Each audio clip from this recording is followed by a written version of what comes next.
This was co-written by Natalie Nassar. My dearest Corinne Elizabeth Asher, where do I start? Well, I guess I'll begin by saying that when I arrived in 7th grade, I was terrified of you. I thought that you and your friends were going to trample me in the hallways. The next year, the lovely Madam Robbins, the former middle school French teacher, decided to stick us in the back of the classroom because apparently that week she didn't like blondes. But I guess you can say we've been inseparable ever since. I learned a lot about Corinne over the years, especially her traveling. Whether it's her weekly trips to West Virginia or her dream of going to Russia, she never seems to want to stay in Louisville much. Don't be fooled by her love of physics and math, because remember, she still is blonde. For example, one day Natalie Nassar and Corinne were in the backyard playing with Corinne's dwarf hamster, Dash. I guess they got distracted for a second and turned around, but the next thing they know, Dash is on his side unconscious. Corinne decides that Dash has had a stroke, so the most logical thing to do would be put him in a freezer. So let's just say Dash isn't with us anymore, and that was the end of the pet process. Corinne, wherever you decide to go to college, one of your 19 colleges, I know you'll have an amazing time. Just make sure you don't fail out of math anytime soon. You're my ode and my cream, and I am going to miss you so much next year. I love you, and Mark Dolinsky says good luck.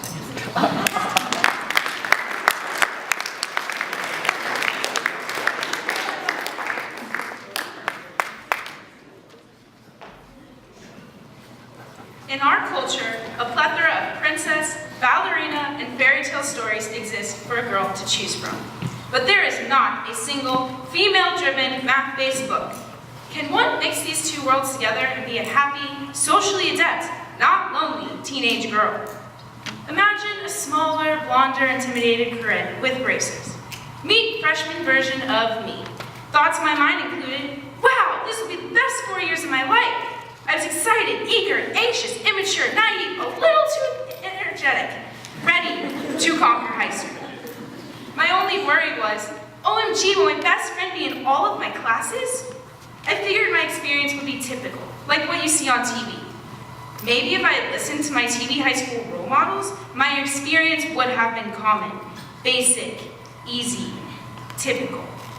I took my first wrong turn when I disobeyed one of the main lessons of Mean Girls. I performed social suicide by joining the math team. Numbers started flowing. My calculator always needed new batteries. Math tips and tricks, conics, number theory, base changes, quadratic formula became common lingo to me. I found myself in a nerdy habitat, competing against my fellow nerds, all for a shiny trophy. Oh, and self-pride. Oh. Fast forward 3 years. I now find myself as a senior, tired, overbooked, nerdy, quiet, somewhat wiser, lazy, consumed by hours of homework, excited to graduate. My high school course load has chewed me up and spit me back out again. I have learned the hard way that never having a study hall is equivalent to never sleeping. You do not get along with all of your teachers, and failing out of freshman gym is unfortunate because you have to repeat. But most of all, senior year has been spent painstakingly filling out college application after college application, declaring potential majors. But what really is this potential major that I have in mind? Physics isn't real, so that's a no. My fingers tremble at the thought of writing a paper, so it's a no for anything English related. You can consider me a dead soldier in any battle I've ever studied, so a history major is not in store. Naturally, I found myself thinking of math, once again. If this means I'm signing on for social suicide in college, well, count me in for 4 more years of no friends. But contrary to popular belief, I need friends. Just pleasing adults is not enough. My happiness of choosing a potential major is not always coupled with happiness from my elders. At my current state, every encounter I have with an adult seems to be about my future. Your future this, Corinne, your future that, Corinne. So, Corinne, what college have you chosen? I'm sorry, but I have just finished applying. How do you expect me to decide my entire future when I haven't even turned 18 yet? But it's not until the conversation turns to what subjects are my favorite, when my general boredom with the reoccurring conversation turns to pure annoyance. So you say you're interested in math and science. Sure. But are you sure? I mean, typically that is a man's field. Oh, so are you telling me that it's off limits to me because I am a girl? So what really is it that makes it a man's field? Does your Y chromosome determine your ability to like the sciences? Do you want me to question every calculus problem I've ever solved, every physics question I've ever asked on Yahoo Answers? Do you want me to fall victim to every failure I have made and blame the fact that I am a girl? That C I received on my N-class essay for lit, the 67% on my economics, the 0 out of 12 points I earned on my first physics quiz, I am not perfect. But it is not because I am a girl, it is because I am human. Do you seriously want me to believe that I cannot make it? Well, it's not just that you're a girl, Corinne. Don't you think you're just a little too emotional? Well, this emotional girl you were talking to has a full support system. I have friends that will help me through anything. Friends who will cry with me, cry for me, prevent me from crying. They know me better than anyone.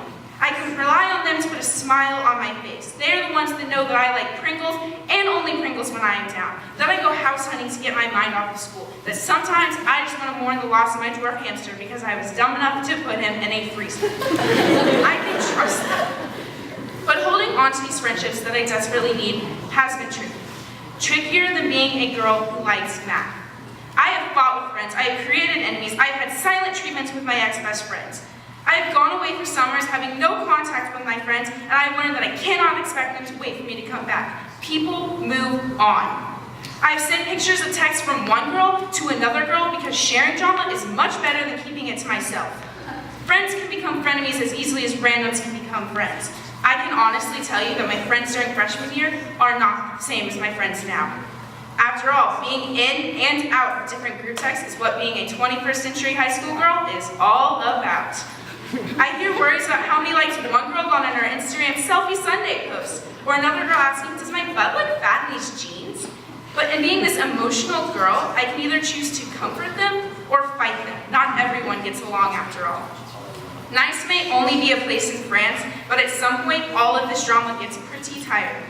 I don't need these silly games anymore. I need friends. There are only 134 days left of the high school girl world for me. I wonder if I will miss this nonsense. The name-calling, the never-ending need for drama. Maybe I will. Maybe there's 134 days left of this emotional roller coaster we have been known to call high school. 134 days to mend each and every friendship I have lost, broken, wanted, before we go our separate ways. As much as we can fight with our BFFs, there's no denying that we'd all be a little less rich without them. I may be emotional because I encounter bullies, mean girls, teachers determined to give me my first attention. But it is me that is deciding my future. Not you, not your opinions of what a girl is. My emotional allows me to know when to get my priorities straight, how to learn from others. I rely on everyone around me to change my view of the world, and I find that those who change me the most are those who encourage me the most. And those adults who look down upon girls and scientists are only trying to hold me back. My friends support me to become who I want to become. They urge me to take that extra math class because maybe the boys also interested in math need some competition. They keep me from doubting myself. What else are friends for but to make right what isn't right in your life? I have fought through my failures, I have embraced my accomplishments, and I have learned who my true friends are. Thanks to doubtful adults, I have restored confidence. I am certain that math is for me. Math isn't only for boys. So while I'm excelling in the sciences with the added help of my friends, these adults can sit back and watch. Please stress more over how I'm about to change the way the world perceives the strength of women. Thank you.